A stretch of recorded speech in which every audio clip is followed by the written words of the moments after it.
নমস্কার, আবারও চলে এসেছি নতুন একটা রেসিপি নিয়ে। আজকের রেসিপি বাঁধাকপির পরোটা। এটি অত্যন্ত জনপ্রিয়, সুস্বাদু এবং পুষ্টিকর একটা। এটি সাধারণত সকালে নাস্তা বা রাতে ডিনারেও পরিবেশন করতে পারবেন। চলুন, আপনারা দেখছেন শিখাস কিচেন। সময় নষ্ট না করে শুরু করা যাক আজকের রেসিপিটা। এখানে অর্ধেকটা মতো বাঁধাকপি নিয়েছি, সেটা একটা গ্রেটারের সাহায্যে ভালোভাবে গ্রেট করে নেব। এই দেখুন, গ্রেট করে নিয়েছি বেশ ছোটো ছোটো করে, মানে গ্রেটারের যে বড় অংশটা সেটা দিয়েই গ্রেট করেছি। দেখুন এইভাবে গ্রেট করে নিয়েছি।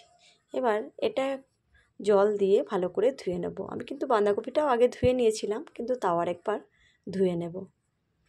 এটাতে জল দিয়ে বেশ ভালো করে একটু ধুয়ে নেব।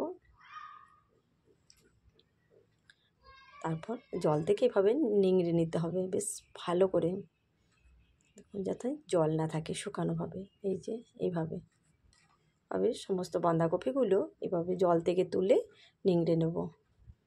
আর এদিকে একটা কড়াইয়ে আমি সর্ষের তেলই দিয়েছি, 2 চামচ মতো সর্ষের তেল দিয়ে তাতে একটু কালো জিরে আর একটু জোয়ান আর 2টো কাঁচা লঙ্কা দিয়েছি।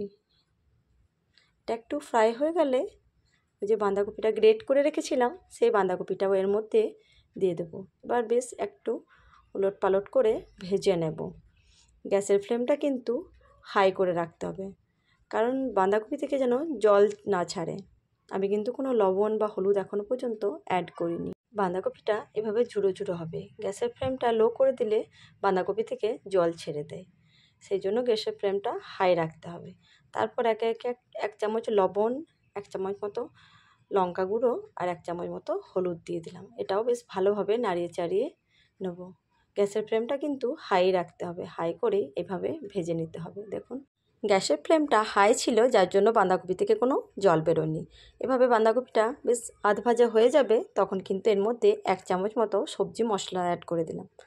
তারপর এটা বেশ ভালোভাবে ভেজে এর মধ্যে আগে থেকে আমি মিডিয়াম সাইজে একটা পেঁয়াজ কুচিয়ে রেখেছিলাম, সেটাও এর মধ্যে দিয়ে দিলাম। এবার বেশ নাড়াচাড়া করে ভালো মতো করে ভাজতে হবে, যাতে পেঁয়াজটা একটু নরম হয়ে যায়। এই দেখুন আমার কিন্তু ভাজা অলমোস্ট কমপ্লিট। এবার চলুন, আটাটা আগে থেকে মাখিয়ে রেখেছিলাম সেটাই দেখে নিই কেমন আছে। বাস আটাটা মাখানো ছিল, সফট হয়ে গেছে মাখিয়ে রেখেছিলাম বলে। এবার এটার মধ্যে লিচি কেটে নেব। একটু বড় বড় সাইজের লিচিগুলো কাটবো, কারণ এটার মধ্যে একটু পুরটা একটু বেশি করে দেবো, যার জন্য একটু বড় বড় সাইজের লিচিগুলো কেটে নেব। এই দেখুন এইভাবে আপনারা আপনাদের পছন্দ মতো করে কেটে নিতে পারেন লিচি। এবার 2 সাইডে আটা লাগিয়ে বেশ এটার মধ্যে একটা বাটির মতো শেপ দিয়ে তারপর এর মধ্যে পুর ভরবো।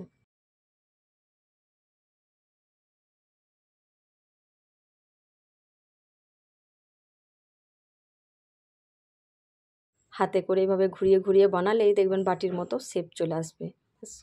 এর মধ্যে পুরটা একটু বেশি করে দিতে হবে। আমি তো 2 চামচ মতো এখানে পুরটা ভরবো, যাতে বেশ পরোটাটা একটু মশলা মশলা হয়। দেখুন এবারে পুরটা ভরা হয়ে গেছে। এবার বেশ ভালো 2 সাইডে মুড়ে রুটিটা বানাবো।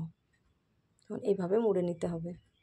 প্রথমে এইভাবে মুড়ে তারপর বেশ গোল মতো শেপ দিতে হবে, ঘুরিয়ে ঘুরিয়ে এভাবে হাতের সাহায্যে। দেখুন এইভাবে, দেখুন চারি সাইড কিন্তু এভাবে গোল হয়ে আসবে, সফট হয়ে যাবে। এইভাবে ঘুরিয়ে ঘুরিয়ে করলে পরে দেখুন আমার কিন্তু রেডি হয়ে গেছে লিচিটা বেলার জন্য। এবার আমি কিন্তু পরোটাটা রেডি করবো। শুকনো আটা আগে স্ল্যাবটা একটু ভালোভাবে পরিষ্কার করে নিই, তার মধ্যে শুকনো আটা ছড়িয়ে এবার পরোটাটা বানাবো। শুকনো আটাটা দিলে কী হয়, নিচে বেশ মশলাটা যদিও একটু লিক করে তাহলে লেগে যায় না। এবার বেশ হালকা হাতে ঘুরিয়ে ঘুরিয়ে আমি বেলে নেব।